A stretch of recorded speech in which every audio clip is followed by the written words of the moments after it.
Hola, mi nombre es Ana Sofía Velázquez y el día de hoy estaremos hablando sobre Michel Foucault y su libro de la arqueología del saber.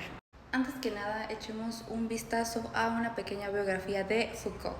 Michel Foucault fue un filósofo e historiador psicólogo francés en el siglo XX, el cual revolucionó la idea de cómo nosotros obtenemos el conocimiento. En lugar de preguntarse si algo es falso o es verdadero, él se preguntaba cómo nosotros podemos llegar a definirlo como verdadero o como falso. En este libro, Foucault nos invita a ver los discursos que vemos cotidianamente y no pensar que son reflejos de la realidad, sino en pensar en cómo podemos organizar la misma. Y bueno, la importancia de Foucault en la teoría del conocimiento y en la filosofía radica en que nos ayuda a entender cómo se construyen las leyes, las normas. En este libro se destacan 4 conceptos principales. Comenzaré con las formaciones discursivas. Estas son reglas imaginarias que determinan qué se puede decir, quién lo puede decir y dónde lo puede decir. No todo lo que se dice tiene el mismo peso. Entonces, estas reglas imaginarias o invisibles, imaginarias porque realmente no están escritas, no son tangibles, organizan este tipo de discursos. Veamos un ejemplo. En el contexto actual sobre las campañas electorales, política, entre otros, se ha formado una narrativa en la que el pueblo es la víctima y la clase política como corrupta, distante, déspotas, entre otras características. Entonces, los candidatos utilizan este tipo de discurso y lo promocionan como la voz del pueblo, por así decirlo. Y a su vez esto reconfigura la idea de quién tiene legitimidad para hablar en nombre de la ciudadanía. El segundo concepto o idea es la formación de objetos. Para Foucault no existen objetos naturales o espontáneos, sino que estos se van construyendo con el paso del discurso. En un contexto social tenemos la palabra gordofobia. Hace un siglo atrás esta palabra no se conocía o se conocía pero no era tan validada o vista. Es entonces hasta que el activismo corporal y estudios comienzan a visibilizarlo,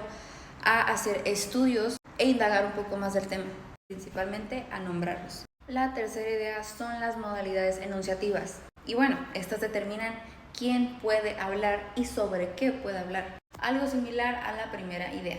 Pero aquí se destaca la autoridad enunciativa. Esto se refiere a quién tiene la autoridad para decir y desde dónde lo hace. Pongamos un ejemplo, en el campo de la ciencia, no cualquiera puede escribir artículos, no cualquiera puede escribir una revista o trabajar en un laboratorio. Tienes que tener experiencia y profesionalidad para hacerlo. Al momento que tú haces eso, tienes autoridad enunciativa. Pongamos otro ejemplo, en las redes sociales todos podemos opinar sobre política, leyes, medicina, entre otros. Sin embargo, no todas las voces pesan igual. Por ejemplo, si un influencer comienza a hablar de vacunas o medicinas, no es tan probable que sea tan escuchado, mientras que si un doctor lo habla, él sí va a tener esa validación debido a su autoridad enunciativa.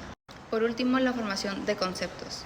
Foucault nos dice que los conceptos no son fijos o universales, estos se van construyendo, cambiando o adecuando al contexto que se esté viviendo. Por ejemplo, el concepto de privilegio antes se entendía como símbolo de poder, de riqueza, entre otros.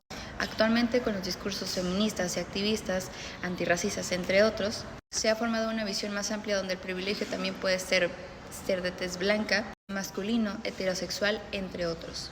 Entonces, en conclusión, ¿qué nos dice Foucault? El conocimiento no solo es descubrir verdades, sino cuestionarlas y tener un ojo más crítico ante ello.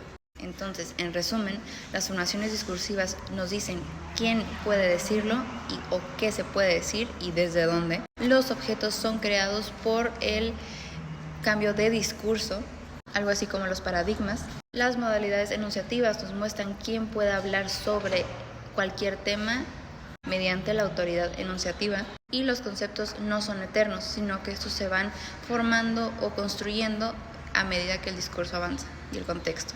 En el contexto actual, esta perspectiva se vuelve crucial, ya que si analizamos los discursos de las élites de poder y política en el mundo, vemos que, lejos de ser enunciados sin intención o neutrales, sus palabras van más allá, con cierta índole de manipulación que delimitan lo que se considera verdad, normal o falso. Algunas de sus modalidades discursivas van desde la retórica persuasiva hasta la imposición de agendas gubernamentales. Esto mediante a través de instituciones y medios. Y a su vez estos configuran lo que se puede decir, lo que no se puede decir, lo que es falso o lo que es verdadero. Foucault nos da herramientas críticas, como lo dije anteriormente, para avanzar más allá y cuestionar siempre si algo es verdadero o algo es falso. Y muchas veces son el resultado de un discurso de una élite dominante o manipulado.